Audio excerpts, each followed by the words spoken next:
ATM cards, 48 SIM cards and అట్లానే 30 mobiles seize చేయడం జరిగింది. దీనిలో మనం ఫస్ట్ దీంట్లో ఇద్దరిని అరెస్ట్ చేసి నిన్న పంపించడం జరిగింది. అండ్ ఫర్దర్ ఇన్వెస్టిగేషన్లో ఈరోజు రాయచూర్ నుంచి ఇంకో ముగ్గురిని తీసుకొని వచ్చి ఇచ్చేయడం జరిగింది. సో లిటరల్గా అంటే కాల్ సెంటర్ నడుపుతూ బెట్టింగ్ మీద కాల్ సెంటర్ నడుపుతూ నిర్వహిస్తున్న వాళ్ళని మనం అరెస్ట్ చేయడం జరిగింది. సో వీళ్ళ నుంచి మనకి తెలిసింది ఏంటంటే వీళ్ళు కూడా ఎంప్లాయీస్ అండ్ ఒకతను we have to still verify అతను ఆధ్వర్యంలో వీళ్ళని ఎంప్లాయ్ చేసుకొని మనకి ఈ బెట్టింగ్ ఏదైతే ఉంటుందో ఆ బెట్టింగ్ నిర్వహిస్తున్నారని తెలిసింది. సో రాయచూర్ మనం కొంచెం హైదరాబాద్ అండ్ తెలంగాణ కొంచెం బాగా టైట్ చేసేసరికి కొంచెం జస్ట్ బార్డర్ అయిన రాయచూర్లో పెట్టి ఆర్గనైజ్ చేస్తూ ఉన్నారు. అండ్ దీంట్లో గేమింగ్ పోర్టల్ వచ్చి డాడ్జ్ బుక్ 777 అండ్ సుపాగో వెబ్సైట్ మీద హోస్ట్ చేసి వీళ్ళు చేస్తూ ఉండే. సో ఆ మెటీరియల్స్, ల్యాప్టాప్స్ అవన్నీ కూడా తీసుకోవడం జరిగింది. సో దీని వర్త్ ఎంత ఉంటుంది ఏంటి అన్నది మనకు తెలియదు, కానీ ఇప్పటివరకు అయితే మనకి ఆ అకౌంట్స్లో మనీ దాదాపు 14 lakhs ఉంది. And only after further information actual accused ఎవరు ఇప్పటివరకు అయితే ఒక పేరు వచ్చింది, సత్యనారాయణ వర్మ అని, బట్ తెలీదు. We have to still verify. And అతను కూడా ఎంప్లాయర్, అతను ఇంపార్టెంట్ అనేది కూడా we'll verify. And the case is under investigation. And ఇవంతా చేస్తుంది మనకి ఎస్ఓటి క్రెడిబుల్ ఇన్ఫర్మేషన్ మీద వచ్చిన లీడ్, దాని నుంచి మనం డెవలప్ చేసాము. ఎస్ఓటి టీంతో పాటు మా టీంని కూడా cyber crime team under inspector Vijay and my ACP Ravinder గారు, they are doing an incredible work and the investigation, and we appreciate their efforts. ఇప్పుడు మా ఫస్ట్ ఇన్ఫర్మేషన్ మా ఇన్స్పెక్టర్ అండ్ ఎస్ఐ గౌతమ్ ఈ టీంకు రావడం జరిగింది. దీంట్లో ఒక ఇద్దరు వ్యక్తులు ఇక్కడ నుంచి మనకు కేపీహెచ్బి నుంచి అకౌంట్స్ ఓపెన్ చేపిస్తున్నారు. అకౌంట్స్ మామూలుగా ఎవరి దగ్గర అంటే ఈ లేబర్ అడ్డాలకు వెళ్ళి, తర్వాత ఈ వైన్ షాప్స్ దగ్గర, తర్వాత కళ్ళు కాంపౌండ్ దగ్గర ఉన్న వాళ్ళతోటి మనకు వాళ్ళ దగ్గరికి వెళ్ళి వాళ్ళకి కొంచెం చిన్న అమౌంట్, ఒక 1000 అమౌంట్ ఇస్తే వాళ్ళతో పాటు వాళ్ళ ఐడి ప్రూఫ్ తీసుకొని అకౌంట్ ఓపెన్ చేపిస్తున్నారు. ఈ అకౌంట్ని ఈ రాయచూరులో ఎవరైతే మనకు దొరికినారో ఆ రాయచూరు వాళ్ళకు అకౌంట్ నెంబర్లు, అకౌంట్కి సంబంధించిన డీటెయిల్స్ అన్నీ కూడా పంపడం జరుగుతుంది.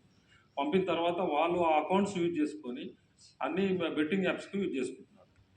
దాంట్లో మా ఎస్ఓడి టీము ఫస్ట్ ఇన్ఫర్మేషన్ చేయడం జరిగింది. తర్వాత మా సిపి గారికి ఇన్ఫార్మ్ చేయడం జరిగింది. సిపి గారు డీసీపీ మేడంకి చెప్పడం జరిగింది. దాంట్లో 2 వింగ్స్ కూడా దీంట్లో వర్కౌట్ చేయడం జరిగింది. చేస్తే ఇవన్నీ కూడా మనకు రికవర్ అయినాయి.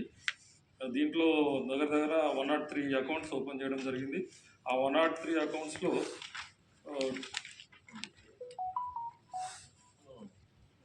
టైం రిజిస్టర్ అయి ఉన్నాయి. వాటి మీద 23 అకౌంట్స్ మీద ఆల్రెడీ ఎన్సీఆర్పీ పోర్టల్లో సైబర్ క్రైమ్ రిజిస్టర్ అయ్యి వాటిని బ్లాక్ చేయడం ఆర్ మనకి క్రైమ్లో రిఫ్లెక్ట్ అవ్వడం జరుగుతుంది. అండ్ అట్లానే దీంట్లో మనము చూస్తే మేజర్ వచ్చి మనకి బ్యాంక్స్ రోల్ని కూడా ఎగ్జామిన్ చేయడం జరుగుతుంది. బ్యాంక్స్ అండ్ ఎస్పెషలీ ఏజెంట్స్, ఎవరైతే ఈ ఏజెంట్స్ లాగా వర్క్ చేసి మనకి ఈ అకౌంట్స్ ఓపెన్ చేయిస్తున్నారు. సో వాళ్ళు టార్గెట్స్ ఇస్తున్నారు, బాగుంది, బట్ అసలు ప్రాపర్ వెరిఫికేషన్ అవుతుందా లేదా అన్నది కూడా we will verify what is there role, whether it is negligence or whether it is wilful చేస్తున్నారా అన్నది కూడా we will verify. And we will go as per the merits of the investigation. ఒక amount ఇది వరకు అయితే మనకి అంటే ఒక 3-4 years వరకు చూస్తే ఒక బ్రీఫ్ కేసులో ఒక 5-6 ఫోన్లు పెట్టి ఎట్లయితే నడిపేవాళ్ళు అవన్నీ మనం ఇక్కడ టైప్ చేస్తాం. కాబట్టి మనకి బయటకి వెళ్ళి call centre in the sense like 3 shiftsలో ప్రతి షిఫ్ట్లో ఒక మనిషి ఉండేలాగున్నారు. అండ్ ల్యాప్టాప్స్ ఉన్నాయి. బుకీస్ లాగా వీళ్ళు వర్క్ చేస్తున్నారు. ఆ బుకీస్ లాగా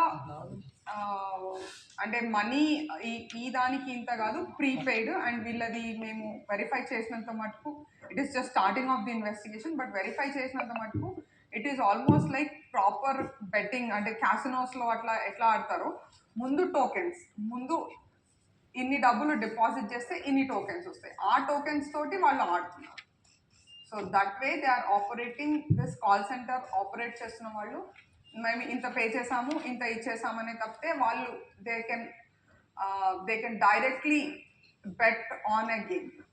సో ఈ కాల్ సెంటర్ కేవలం వాళ్ళు టోకెన్స్ తీసుకోవడానికి, దానికి అందుకే ఇన్ని ఫోన్ నంబర్స్ అండ్ ఇన్ని అకౌంట్స్ అవసరం వస్తున్నాయి వాళ్ళకి. వీటి తర్వాత the investigation as it progresses and any good lead, any lead, not just good, any lead, we will follow it. 14 లక్షలు ఉన్నాయండి ఇప్పటి వరకు. ఈ అకౌంట్స్లో మనం చూస్తే 14 లక్షలు ఉన్నాయి. బట్ అసలు ఎన్ని లక్షల కోట్ల వేల కోట్ల ట్రాన్సాక్షన్ జరిగిందో అన్నది మనకు తెలియదు. మనం మళ్ళీ బ్యాంక్స్కి లెటర్స్ పెట్టి ఇన్ని 100+ అకౌంట్స్ కదా, సో ఈ అన్నిటికీ మనకి బ్యాంక్స్కి అకౌంట్స్ పెట్టి అసలు ఎప్పటి నుంచి యాక్టివ్ ఉన్నాయి అన్నది తీస్తే మనకి the quantum of money that has ఏమంటారు that has flowed into and only 7 అకౌంట్స్లోనే 1 crore దాటిపోయింది. సో నిజంగా క్వాంటమ్ ఎంత ఉంటుంది అన్నది అన్నీ చేసి డీటెయిల్స్ బ్యాంక్స్ నుంచి వస్తేనే తెలుస్తుంది. గతంలో ఏమైనా కేసులు ఉన్నాయా? ఏదండి? ఇప్పుడు లేదండి, ఫస్ట్ టైం. ఏవైతే ఉన్నాయో దీంట్లో ఆల్రెడీ మనము ఎన్సీఆర్పి పోర్టల్లో ఆల్రెడీ కేసెస్ ఉన్నాయి అండ్ కొన్ని బ్లాక్ కూడా అయ్యి ఉన్నాయి. సో కొన్నిటి మీద బ్లాక్ కూడా ఆల్రెడీ ఉంది. వాడలేదు అకౌంట్స్, సైబర్ క్రైమ్కి కూడా వాడారు, జరగట్లేదు. బట్ వర్డ్ ఆఫ్ మౌత్ తోటి అప్రోచ్ అవుతున్నారు. ఈ అలవాటు ఉన్న వాళ్ళు ఇది ఒకటి ఓపెన్ అయింది అని చెప్పి